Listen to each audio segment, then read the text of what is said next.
자, 안녕하십니까. 하이퍼림입니다. 자, 이번 시간에는 의과대학 자기소개서 작성법에 대해서 설명을 드리도록 하겠습니다. 자, 아시는 것처럼 이제 코로나19로 인해서 그 학교의 개학 일자가 계속 연기가 되어지고 있어요.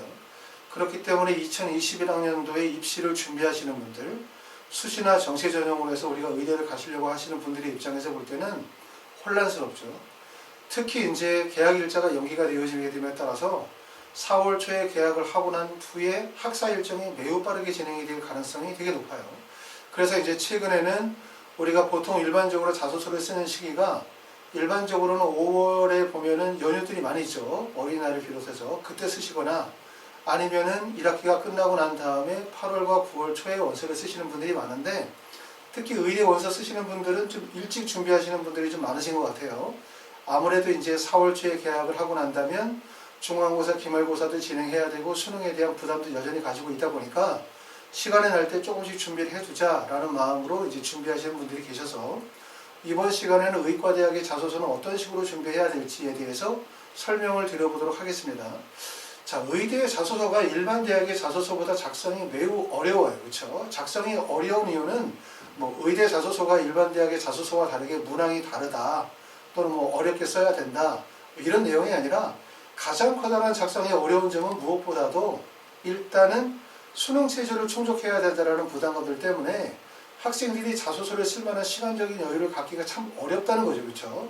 자, 전에도 말씀을 드렸던 것처럼 의과대학에서는 교과 전형 같은 경우에는 자, 모든 학교들이 수능 최저 학력 기준을 요구하고 학생부 종합 전형에서는 수능 최저를 반영하는 학교와 미반영하는 학교로 나눠지기 때문에 내가 만약에 수능 최저를 미반영하는 학교로만 원서를 쓰게 된다면 사실은 수능에 대한 부담감은 없죠. 하지만 의대 원서 지원하는 학생들이 수능 최저를 미반영한 학교로만 6개를 쓰거나 또는 학생부 종합전형으로만 6개를 쓰거나 학생부 교과로만 6개를 원서를 쓰거나 또는 심지어는 의대로만 6개를 쓰거나 이렇게 원서를 쓰기가 어려워요. 그러다 보니까 학생부 교과와 학생부 종합전형 또는 수능 최저의 반영과 미반영을 교차하게 쓰게 되고 그러다 보면 아무래도 모든 학생들이 수능에 대한 부담감을 다 가질 수밖에 없다 보니까 사실상 수능을 공부할 수 있는 시기가 무지 짧죠. 지금부터 시작해서 4월 초까지의 시간이 어떻게 보면 좀 시간적인 여유가 있고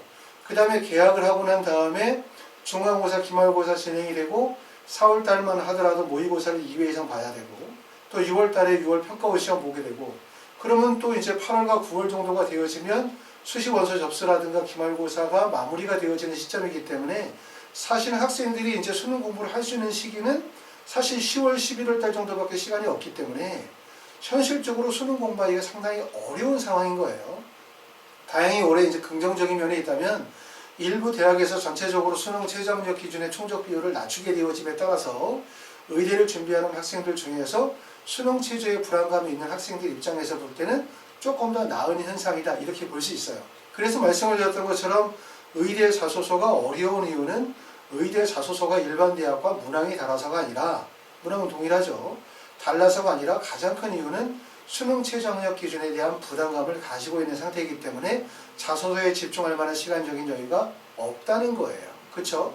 그러다 보니까 이제 의대 자소서가 첨삭이나 대피를 통해서 글을 쓰다 보면 결국 학생의 강점이 살아나지 못하는 이런 문제들이 발생이 되어질 수밖에 없고 또 하나의 어려운 점은 아무래도 자연계 학생이다 보니까 인문계열의 학생에 비해서 글에 대한 자신감이 부족하다는 점 이런 두 가지의 점들이 자소서가 가장 힘든 점이다 이렇게 말씀을 드릴 수는 있습니다. 자, 그럼 이제 전형별로 내용을 하나씩 살펴보도록 하겠습니다. 자, 조금 전에 말씀을 드렸었던 것처럼 우리가 이제 의과대학의 선발 전형이 학생부 교과나 학생부 종합전형, 논술전형 또는 이렇게 지역균형 전형으로 나눠지게 되어진다면 자기소개서를 제출하는 전형은 서류평가 전형이라고 할 수 있는 학생부 종합전형에서 자소서를 제출하게 되어 보시는 것처럼 수능 최저학력 기준을 미반영하는 대학과 수능 체제를 반영하는 대학으로 나눠지는데 자, 수능 체제를 반영하는 대학들도 4개 영역을 반영하는 학교, 3개 영역을 반영하는 학교들로 나눠지는데 이 모든 학교들 중에서 한양대를 제외한 학생부 종합전형의 모든 대학들은 자기소개서를 다 반영을 하게 되어집니다. 즉 자소서를 반영한다는 건 뭐냐면 학생부 교과 전형은 간단히 얘기하면 학교 학생부 교과 전형에서의 평가 요소는 첫 번째는 학생부 교과 성적, 그 다음에 출결과 봉사, 요걸 우리가 이제 교과 100%나 학생부 100%라고 하고, 그러고 난 다음에 이제 면접이 들어가죠. 그렇죠? 교과 전형에서 자소서를 요구하는 대학은 없기 때문에 면접이 평가 요소니까 결과적으로 얘기하면 학생부 교과 전형으로 의대를 가는데 중요한 평가 요소는 학생부 교과 성적, 수능 최저학력 기준, 그리고 이제 면접, 이렇게 따질 수 있다면 학생부 종합전형의 평가 요소는 학생부 교과 성적도 중요하지만 학생부에서 중요한 비교과 활동의 우수성, 그 다음에 자기소개서라든가 면접, 이런 부분들이 중요한 요소이기 때문에 자기소개서라는 것은 1단계 서류평가뿐만 아니라 2단계 면접 시에서도 매우 중요한 요소로 활용이 되어지기 때문에 매우 중요하다고 말씀을 드릴 수가 있습니다. 자, 전형 유형을 보면, 자, 학생부 종합전형의 전형은 일반적으로 학교장 추천을 받아서 제출하는 전형으로 서울대학교나 카톨릭대학교, 그 다음에 고려대학교 학교 추천이 학교 추천 전형이라고 할 수 있고요. 그 다음에 소리평가 100%, 다시 말해서 면접을 실시하지 않는 학교들은 우리가 이화여대, 부산대 같은 경우 서류평가 100%고, 또 아시는 것처럼 중앙대 같은 경우도 면접을 실시하지 않습니다. 자, MMI 면접을 실시하는 학교는 울산대, 한림대, 카톨릭, 관동대인데, MMI 면접은 아시는 것처럼 이제 다중미니 면접이라고 해서 보통 대표적으로 서울대가 5개의 방에서 60분 동안 각기 다른 주제로서 학생이 가지고 있는 종합적인 능력들을 평가하는 시험이고, 이거는 지성 면접은 아니죠. 그렇죠? 생명과학이나 화학과 관련된 직접적인 지식을 물어보는 건 아닌데, 대부분의 학교들이 이렇게 MMI 면접이다 라는 용어를 사용하지 않는다 하더라도 수시 전형에서 거의 대부분의 대학들의 면접은 보통 20분에서 30분 이상의 면접 시간에, 그리고 하나의 방이 아니라 2개나 3개의 방에서 학생에 대한 종합적인 능력을 평가하기 때문에 거의 대부분의 학교들이 MMI 면접의 형태다 이렇게 보셔도 과언이 아니에요. 자, 면접을 먼저 수능 전에 보는 학교가 있고 면접을 수능 이후에 보는 학교들이 있어요.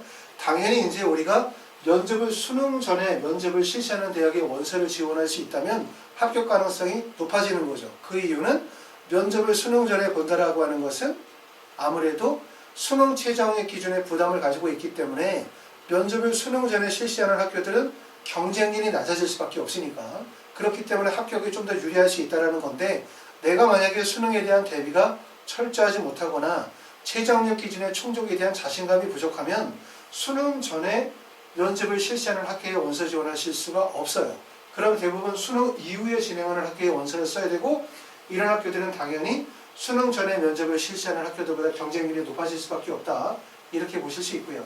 또 학교들마다 합격생들의 학생부 교과 성적의 평균치가 좀 다 다르다고 할 수 있는데, 보통 1.5 이내 정도의 평균 성적을 보여주는 학교가 서울대, 카톨릭대, 고려대 학교 추천이나 학업우시형, 이화여대, 한림대, 충남대, 원광대, 카톨릭, 관동대 정도라고 볼 수 있고, 그 다음에 1.5에서 2.0 사이 있는 학교가 울산대, 연세대, 미래나 단대, 천안, 부산대, 전북대, 그 다음에 2.0 이상이 경북대, 아주대, 가천대 정도로 볼 수 있는데, 물론 이 내용은 그렇게 정확하다고 볼 수는 없어요.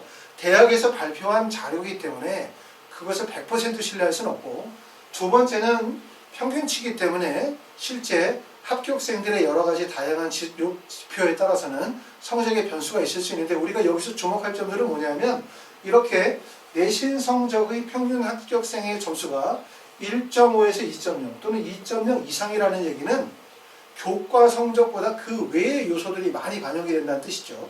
그러니까 교과 성적 외의 다른 요소라고 하면 학생부의 비교과 활동이라든가 아니면 학교 프로파일이라고 하는가, 이런 요소들이 좀 더 반영이 되어진다고 할 수 있기 때문에 이런 점에 있어서 나에게 유리한 부분과 불리한 부분에 대한 부분을 판단하셔야 될 것 같아요. 그냥 간단히 말씀을 드리면, 이렇게 내신 성적이 낮아진다라고 하는 것은 비교과 활동의 우수성이나 고교 프로파일이 우수한 학생들 같은 경우에는 유리한 거고, 하지만 일반계 고등학교 학생들 학교 프로파일이 높지 않거나 아니면은 비교과 활동의 역량이 우수하지 않은 일반계 고등학교 학생의 입장에서 볼 때는 내신 성적의 반영 비율이 높고 합격생들의 내신의 성적이 높은 대학에 지원하시는 것이 합격 가능성이 좀 더 높다고 말씀을 드릴 수 있을 것 같습니다.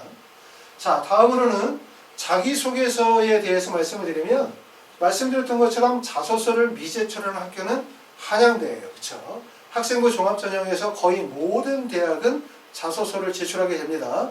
왜냐하면 면접을 보거나 서류평가 전형에서 자소서가 중요한 요소로 활용이 되어지기 때문에 그렇죠. 그렇죠? 자, 한양대만 자기소개서를 작성하지 않고요. 자소서는 보통 1, 2, 3, 4번 4개 문항을 작성을 하게 되어지는데 이 중에서 1, 2, 3번이 대교의 공통문항이고 4번 문항만 대학별 문항이에요. 자, 보시는 것처럼 이화여대, 단국대, 순천향대, 충북대, 한림대, 원광대, 계명대, 영남대, 인제대는 4번 문항이 없습니다. 1, 2, 3번만 작성하면 되고요. 그리고 나머지 대학들은 4번 문항을 다 작성하게 돼요.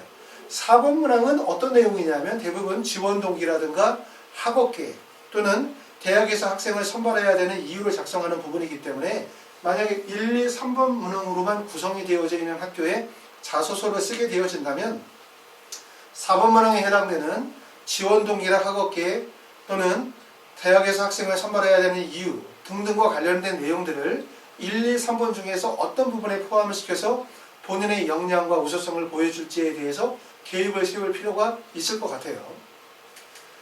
자, 네 번째는 자기소개서 문항의 특징에 대해서 한번 보도록 합시다. 자소서는 보시는 것처럼 1, 2, 3, 4번 4개 문항으로 구성이 되어져 있어요. 자, 1번 문항은 고등학교 재학 중 학업에 기울인 노력과 학습 경험을 통해 배우고 느낀 점을 중심으로 기술해 주십시오 라고 했고요. 2번 문항은 고등학교 재학 중 본인이 의미를 두고 노력했던 교내 활동을 통해 배우고 느낀 점을 중심으로 기술해 주십시오. 3번 문항은 학교 생활 중에 배려, 나눔, 협력, 갈등 관리 등을 실천한 사례를 들고 그 과정을 통해서 배우고 느낀 점을 기술해 주시기 바랍니다. 자, 4번 문항은 대학별 문항인데 지원 동기와 지원 분야의 진로 계획을 위해 본인이 재학 기간 중에 어떠한 노력을 준비해 왔는지 기술해 주시기 바랍니다. 이렇게 4개 문항이고 글자 수는 천자, 1500자, 천자에서 4500자로 구성이 되어져 있는데 일부 대학에서는 4번 문항을 1500자로 구성하는 대학도 있어요. 그렇죠? 대부분의 대학들은 1000자 정도로 구성을 하고 있어요. 자, 간단히 요약하면 결국 1번 문항에서 핵심이 되고 있는 것은 학업에 대해서 물어보는 거죠. 학업.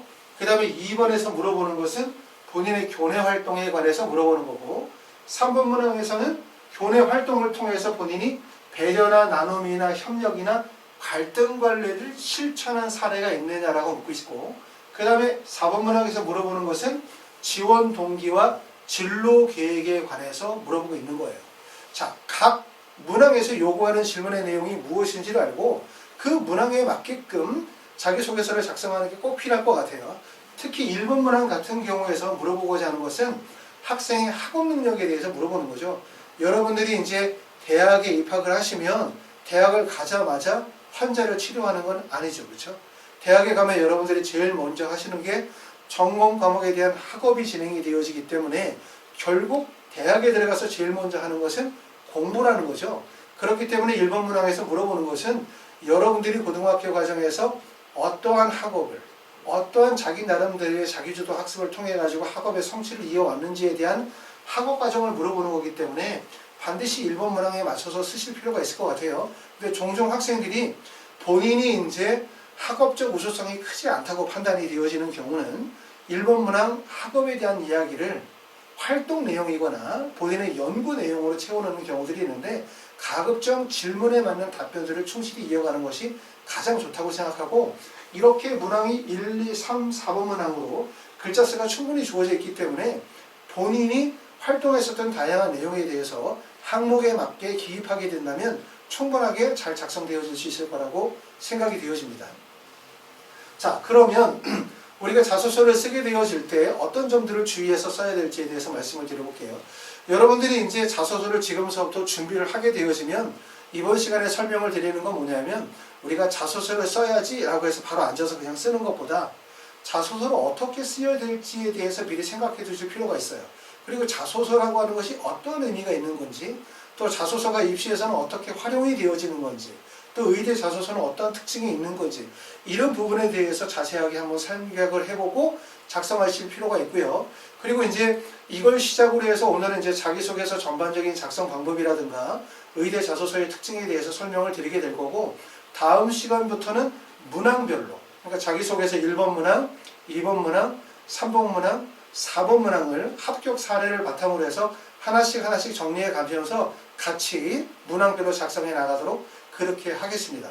자, 그리고 이제 자소서를 쓰시기 때문에 영상을 보시는 분들 중에서 일단 저희 유튜브 하단 라인에다가 저희 하이퍼 리뷰에 회원가입하시고 난 다음에 아이디를 남겨주시면 저희가 이제 4월 10일 정도까지 해서는 아이디를 남겨주신 분들에 대해서 저희 하이퍼 리뷰 홈페이지에서 무료로 자기소개서를 다운받으실 수 있도록 10,000포인트를 지급할 거예요. 그렇기 때문에 보시고 난 다음에 자소서를 작성하실 분들, 그분들은 제일 먼저 하시는 게 이제 합격생의 자소서를 미리 한번 좀 더 읽어보시게 되어지면 앞으로 내가 자소서를 어떻게 쓰실지에 대한 글의 방향들이 잡히기 때문에, 자, 유튜브 아래 댓글에다가 하이퍼 리뷰 아이디를 남겨주시면 제가 거기다 10,000포인트를 지급하도록 하고요. 그러면 여러분들이 하이퍼 리뷰 홈페이지에서 합격생의 자소서를 다운받아 자소서를 쓰실 때 참고하실 수 있을 것 같습니다. 자, 주의사항으로 말씀을 드리면 첫 번째는 자기소개서는 읽기가 아니다. 읽는 사람이 공감할 수 있어야 된다. 이 얘기를 첫 번째로 담았어요. 무슨 말이냐면 가끔 학생들이 자소서를 쓰다 보면 본인의 생각과 주장만을 일방적으로 펼치는 경우가 있죠. 결국 자소서라고 하는 건 상대가 있는 글이라는 거 아니겠어요? 그렇죠?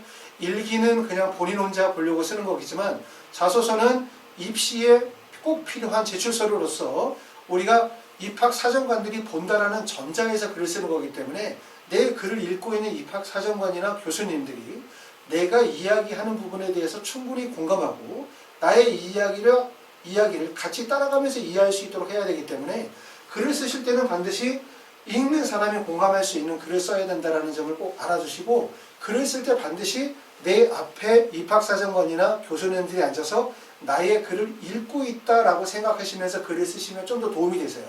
글을 좀 더 너무 속도감 있게 글을 쓰시는 것보다는 자세하고 그 다음에 정성을 다해서 글을 쓰시는 게 좀 더 좋을 것 같습니다. 두 번째는 성취 결과보다는 노력의 과정에 중점을 두어야 한다. 자, 성취 결과라고 하는 건 뭐냐면 자소서에서 이런 얘기를 하는 경우들이 있죠. 저는 뭐뭐뭐 해서 뭐뭐뭐를 했습니다. 저는 뭐뭐뭐 해서 뭐뭐뭐를 수상했습니다. 뭐뭐뭐를 1등을 했습니다. 이렇게 글을 쓰는 거예요.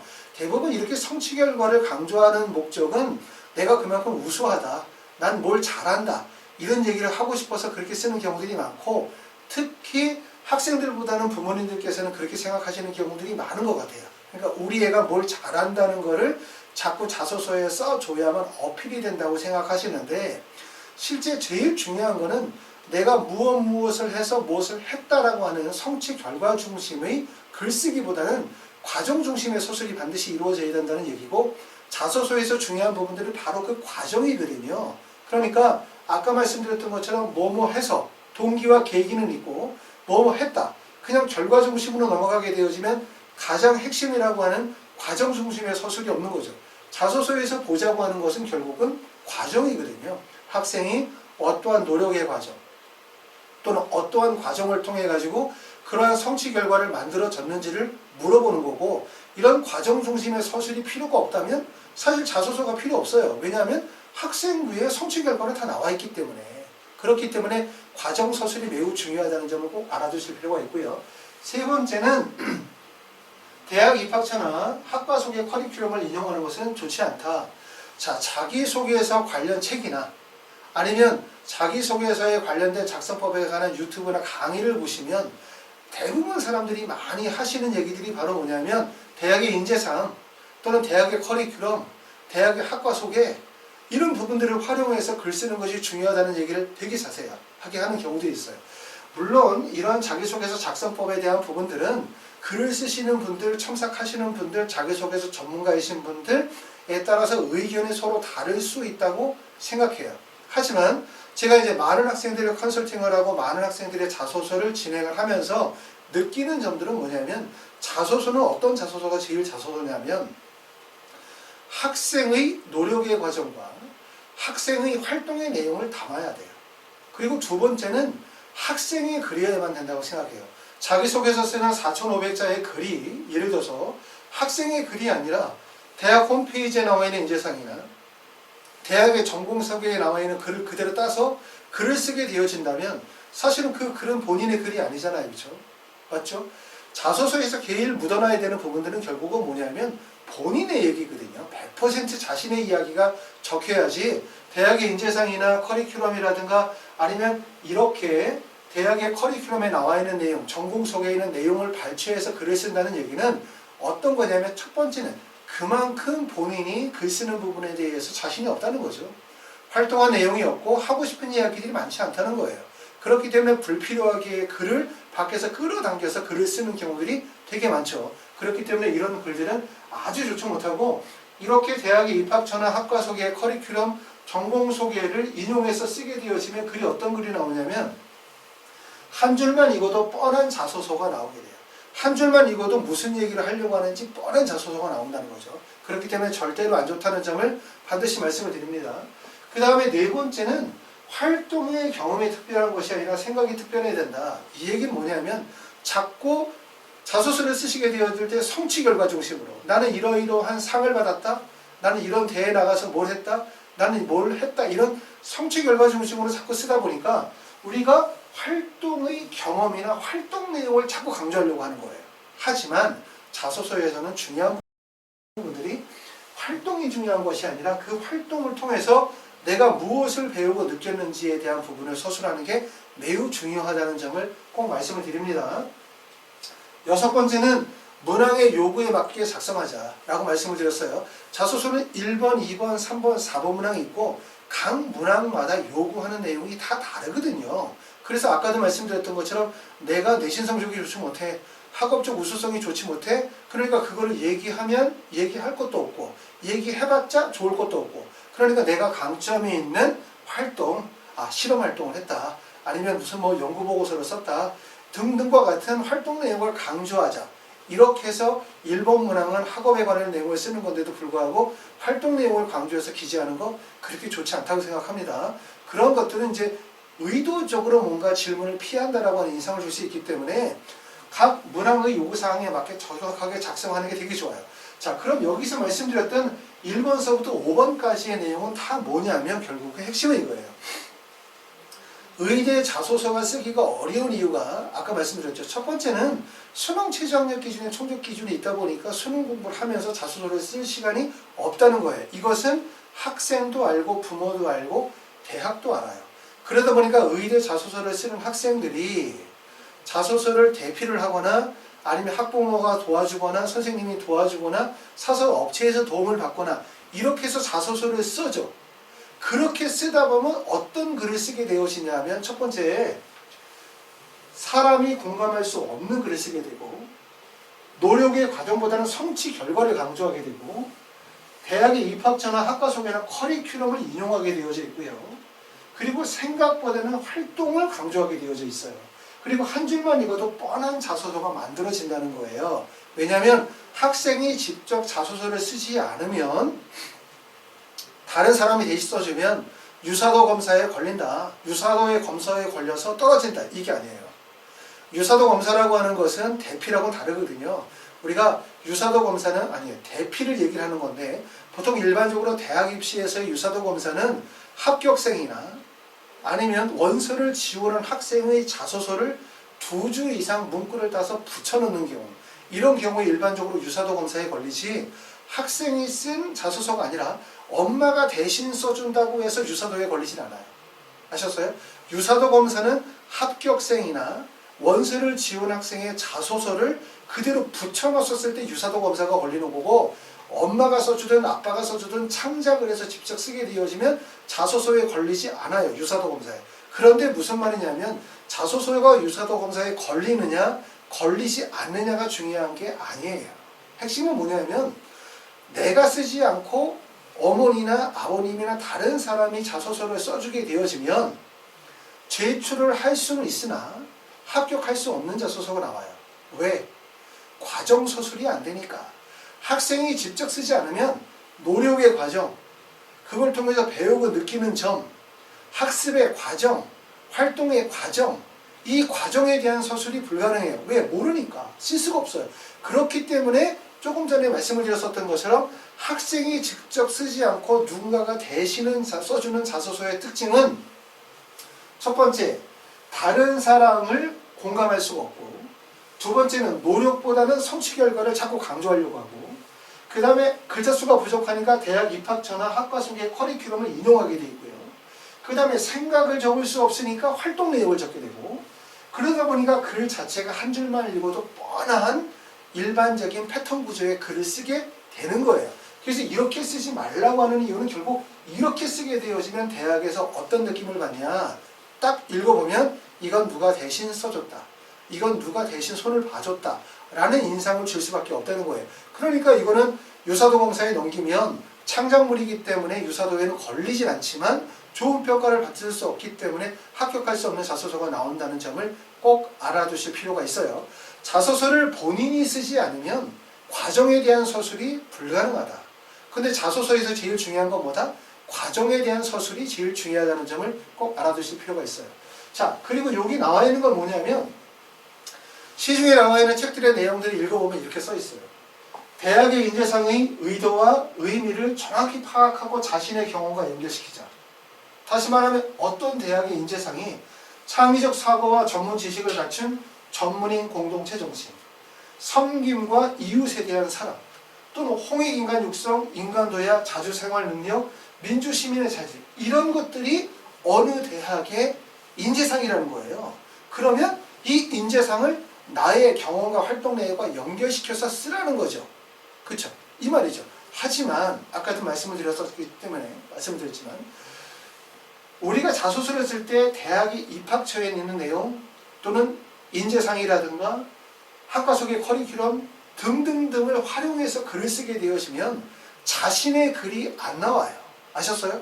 그리고 여러분들이 내가 어느 대학에 의대를 가고 싶어, 내가 만약에 어느 대학에 의대를 가고 싶다 해서 그 대학을 자소서 전체를 아무리 칭송하고 굽신거리고 막 싹싹 빌고 막 사정사정을 해도 대학에서 절대로 뽑아주지 않습니다.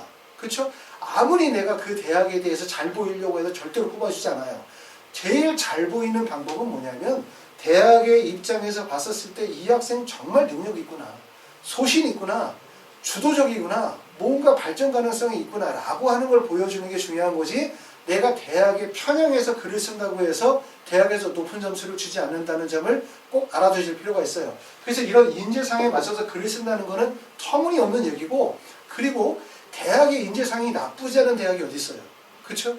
모든 집에 가훈이 있다면 가훈이 나쁜 집안이 어디 있습니까? 하지만 대학의 인재상도 다 따지고 보면 비슷비슷한 내용들이기 때문에 대학의 인재상만으로 그 대학에 맞는 자소서를 쓴다? 말이 안 되는 얘기예요. 또는 대학의 홈페이지를 참고하여 그 대학만의 교육과정이나 독특한 프로그램이 있는지 살펴보고 그와 연관지어서 서술하자 이거예요. 이것도 아까도 말씀드렸지만 이렇게 글을 쓰게 되어지면 1번, 2번, 3번, 4번에 나와 있는 글자 수 4,500자의 4개 문항의 자소서가 적어도 1000자, 적어도 500자 정도의 자소서가 나의 글이 아닌 대학의 홈페이지, 대학의 입학처에서 끌어다 당겨서 쓰는 내 글이 아닌 다른 사람의 글을 쓰게 되는 거예요. 이거는 좋은 자소서가 절대로 되지 못한다. 누가 이런 자소서를 쓴다? 첫 번째, 다른 사람이 대신 써주면 반드시 이렇게 쓴다. 내가 쓰지 않는 자소서는. 그리고 두 번째, 이렇게 글을 쓴다는 건 무슨 얘기다? 결국 자신이 없고 활동이 없다는 얘기예요. 그렇죠? 본인이 그만큼 역량이 부족하기 때문에 다른 소재를 끌어다 쓰는 거고, 본인의 역량이 부족하기 때문에 다른 사람이 글을 채워주는 거하고 다르지 않기 때문에 이러한 자소서의 글 쓰는 방법은 절대로 좋지 않다는 점을 제가 꼭 말씀을 드립니다. 자, 다음으로는 그러면 우리가 자소서에서는 어떤 내용들을 활용해서 글을 쓰게 되냐라는 말이에요. 자, 자소서를 쓰기 위해서는 사실 학생부의 모든 항목들을 우리가 다 활용해서 쓰게 되거든요. 그래서 학교생활기록부의 기재관리가 정말 중요해요. 학생부의 기재관리가 정말 중요하고, 만약에 여러분들이 이 강의를 들으시는 분들이 고등학교 3학년이다. 그럼 생각해보세요. 내 학생부를 한번 보세요. 보면 과연 내가 내 학생부 중에서 1번 문항, 2번 문항, 3번 문항, 4번 문항에서 과연 쓸 수 있는 소재가 얼마나 될까를 한번 보시면 본인 스스로가 나의 경쟁력에 대한 부분이 판단이 되실 거라고 생각이 돼요. 막상 보면 나는 고등학교 1학년, 2학년 때 열심히 활동했다고 생각하지만 막상 자소서를 쓰려고 보면 쓸 거리가 없는 거야. 왜? 생각하지 않았으니까. 그래서 고등학교 1학년이나 2학년이 되시는 분들은 미리 이런 부분들을 생각해 보실 필요가 있어요. 학교생활기록부의 이러이러한 항목들이 자소서에서는 어떻게 활용이 될 수 있는지 한번 생각하시면 큰 도움이 됩니다. 먼저 자기소개서 1번 문항은 아까도 봤던 것처럼 학업에 기울인 노력과 학습 경험이에요. 주로 어떤 항목을 이용해서 학생들이 많이 쓰냐면 학업적인 부분들은 첫 번째는 교과 학습 및 발달사항 당연히 쓰겠죠. 그쵸? 두 번째는 내신 성적이니까 수상 경력 활용하겠죠.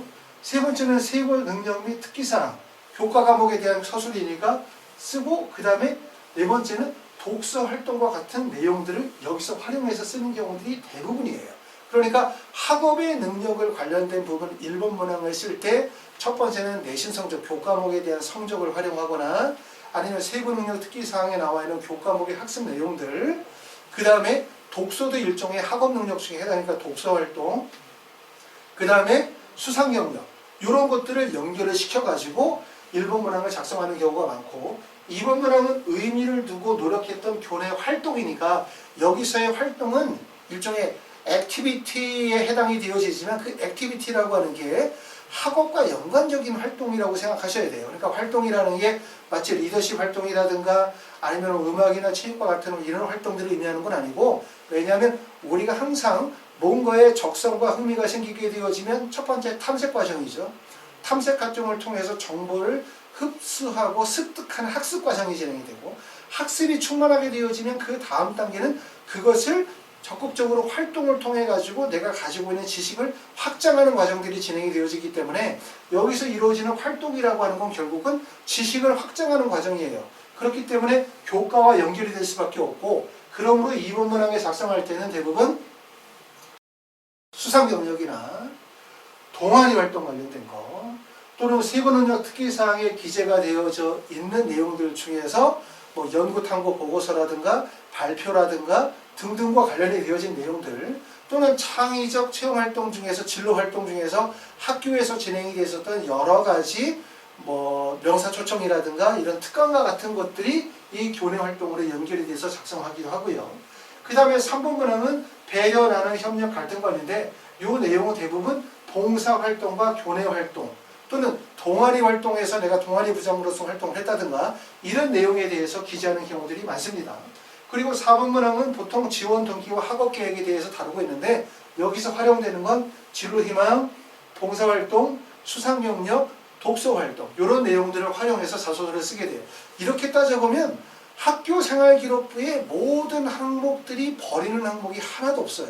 그렇죠? 학생부에 있는 모든 항목 하나하나가 다 중요하다는 거예요. 왜? 그게 나중에는 결국 자소서를 작성하는 하나하나의 요소가 되어지고, 그런 것들이 충실하게 기재가 되어졌을 때 자소서가 충실하게 기재가 되어질 수 있고, 결국 자소서는 1단계 서류평가와 2단계 면접에서 중요하게 활용되는 지표이기 때문에 합격에 매우 유리하다는 거예요. 그렇기 때문에 여러분들이 고등학교 1학년 학생들, 고등학교 2학년 학생들이 자소서를 한 번 정도 미리 써보면 도움이 되는 이유가, 한 번 써보면 진로 방향도 뚜렷해질 뿐만 아니라 내가 지금까지 활동했었던 내용에 대해서 전반적인 점검을 할 수 있는 계기가 되기 때문에 중요하다고 말씀드릴 수 있고, 자소서에는 대부분의 학생들이 1번과 2번 문항에서 중점을 줘서 쓰는 경우들이 많아요. 근데 사실 자소서에서 가장 쓰기 어렵거나 가장 뻔한 내용을 구성하고 있는 게 3번 문항이죠. 그렇죠? 왜냐하면 3번 문항은 봉사활동이라든가 교내활동, 동아리 활동을 통해 가지고 배려, 나눔, 협력, 갈등 관리를 쓰다 보니까 내용의 패턴 구조가 거의 비슷하고 소재도 비슷한 경우들이 많아요. 근데 저는 자소서에서 특히 3번 문항을 되게 잘 써야 된다고 생각합니다. 왜냐하면 1번, 2번 문항에서 다른 학생들이 쓸 수 있는 소재가 많기 때문에 그쪽에 중점을 많이 두는 반면 3번 문항에서는 사실은 쓸 수 있는 소재의 내용이 많지 않다 보니까 대충 정성을 다하지 않은 경우들이 많기 때문에 3번 문항에 조금 더 정성을 기울이면 좋을 것 같습니다. 자, 자소서를 쓸 때는 중요한 건 자소서만 쓰는 게 아니죠. 그러니까 자소서를 쓴다 그러면 그냥 딱 앉아서 자소서를 막 써, 열심히. 이거 아니고 가끔 부모님들이 자소서를 쓴다 그러면 자소서를 되게 잘 쓰고 싶어 하세요. 잘 쓰고 막 엄청 수준 높게 막 되게 훌륭하게. 하지만 자소서라고 하는 것은 그 자소서만 독립적으로 운영이 되어지는 것이 아니라 자소서는 몇 가지의 요소와 서로 관련성을 맺어줘야 되거든요. 그래야만 자소서라고 하는 것이 뭘 갖게 되냐면 가장 중요한 사실성과 진실성을 가질 수 있어요. 사실성과 진실성을 확보할 수 있기 때문에 자소서가 몇 가지 요소들과 조화를 이루어져야 되는데 그러지 않고 그냥 자소서만 독립적으로 가게 되어지면 자소서 자체에 대한 신뢰도가 떨어지는 거죠. 그러니까 내가 아무리 잘 쓰면 뭐해? 상대가 믿어주지 않는데. 그래서 말씀드렸던 것처럼 자소서라고 하는 것이 사실성과 진실성을 갖기 위해서는 첫 번째는 자소서가 학생이 가지고 있는 학업 능력과 연결이 돼야 돼요. 학업 능력. 당연히 내가 예를 들어서 수학 성적이 안 좋아. 그런데 일본 문항 학업에 기울인 노력 쓰는데 엄청 수학 잘하고 나는 막 수학 천재고 막 수학 멘토고 반에서 수학 부장이고 이런 식으로 과다표장해서 쓸 수는 없잖아요. 그렇죠? 그러니까 본인이 가지고 있는 학업적인 능력, 전체적인 학업 능력 또는 내가 다루고자 하는 과목에 대한 학업적인 능력들에 맞게끔 써야 되고요. 두 번째는 고교 유형에 맞게끔 쓸 필요가 있어요. 이 고교 유형이라는 게 일반계 고등학교는 안 좋은 학교, 자사고나 특목고는 좋은 학교 이렇게 구분 짓자고 하는 얘기가 아니라 일반적으로 내가 다니고 있는 고등학교의 유형이 다시 말해서 과학심화에 대한 역량이 있는 학교냐 없느냐. 근데 내가 일반계 고등학교고 학생의 정원도 별로 많지 않고 우리 학교는 자연계보다는 인문계 중심의 대학인데 고등학교인데 본인이 적었었던 활동 내용에서는 너무나 지나칠 정도로 과학을 심화해서 기재를 하게 되어지면 첫 번째는 대학에서 신뢰하기가 어렵다는 거죠. 그렇죠? 물론 그렇다고 일반계 고등학교고 과학적인 강점이 없다라고 해서 그냥 얕게 수준 낮게 글을 쓰라는 건 아니에요. 그럴수록 뭔가 좀 더 수준 있고 깊이 있게 내용을 쓸 필요는 있어요. 하지만 그 수준과 깊이라고 하는 것이 적정한 선을 잡는 게 되게 중요하다는 말씀이에요. 그래서 자소서를 쓸 때는 첫 번째는 학업 능력 고려해야 되고 두 번째는 내가 다니고 있는 고등학교의 유형과 고등학교의 학업 과정에 대한 부분들을 고려해서 자소서를 실제 읽는 분이 내가 쓴 자소서에 대한 진실성과 신뢰성을 가질 수 있어야 되고요. 그리고 세 번째 중요한 건 전형 유형을 꼭 고려하셔야 돼요. 전형 유형이라는 것은 뭐냐면 내가 첫 번째 학생부 종합전형으로 지원하냐 학생부 교과전형으로 지원하냐 아니면 수능체제를 미반영 또는 수능체제를 반영하는 전형에 지원하느냐에 따라서 지원 대학이 달라지죠. 지원 대학이 달라지면 그 지원 대학에 지원하는 학생들의 지원자들의 유형이 있단 말이에요. 그러니까 그 유형에서 내가 어떠한 경쟁력을 갖느냐라는 부분을 고려하셔야 되는 거죠. 내가 지금 원서 지원하게 될 때 서울대를 지균으로 쓸 것이냐 아니면 서울대를 일반 전형으로 쓸 거냐에 따라서 자기소개서의 수준과 높낮이 자소서에서 다루고 있는 내용이 달라질 수밖에 없다는 점을 말씀을 드리는 거예요. 그래서 무슨 말이냐면 자기소개서는 그냥 자소서만으로 구성이 되어지는 것이 아니라 자소서를 쓰기 위해서는 나의 학업적 능력과 그 다음에 고교 유형과 내가 지원하는 대학의 전형의 유형을 판단해서 자소서를 써야 되고요. 그렇기 때문에 자소서를 쓸 때는 제일 중요한 부분들이 뭐냐면 서류평가에 대한 부분이 제일 중요해요. 서류평가. 하이프리비에서 자소서 첨삭을 진행을 하는데 제일 먼저 하는 부분은 뭐냐면 학생의 학교생활 기록부를 바탕으로 해서 전반적인 학업 능력과 서류평가를 먼저 진행을 해요. 이 학생이 어떤 강점이 있는지 이 학생의 교과 성적에 어떤 우수성이 있는지 학업적 우수성이 무엇이 있는지 또 이 학생이 가지고 있는 고등학교의 유형은 어떤 유형인지 그 다음에 얘가 지원하게 되어졌을 때 지원하는 대학의 전형의 유형과 경쟁자들은 어떤 아이들인지에 대한 서류평가를 먼저 하게 되고 그러고 난 다음에 이제 학생이 초안을 쓰죠. 무조건. 글은 먼저 초안을 써야 돼요. 반드시. 초안을 쓰고 나면 그 초안을 쓴 거를 바탕해서 먼저 자소서의 뼈대를 구성하는 설계 구조를 짭니다. 그거를 자소서를 꼭 말씀을 드려요. 자기소개서는 첨삭 선생님한테 절대로 맡기시면 안 돼요. 왜 그러냐면 첨삭 선생님들이 다 그렇다고는 할 수는 없으나 대부분 글을 쓰시는 분들은 입시를 잘 몰라요. 그렇죠? 하지만 자소서는 소설이 아니기 때문에 입시의 요소를 이해해야 되고 두 번째로 첨삭을 하시는 분들은 대부분 다 인문사회 계열의 문과 계열의 선생님들이다 보니까 결국 의대 자소서가 문과 자소서로 바뀌는 거예요. 남학생의 글이 여학생의 글로 바뀌는 거예요. 그리고 글이라고 하는 것이 이렇게 근본적인 구조에 대한 이해와 설계가 없이 그냥 유연하고 논리적으로 글을 바꿔놓으면 말씀드렸던 것처럼 그럴듯해 보이고 감동적이고 눈물이 나.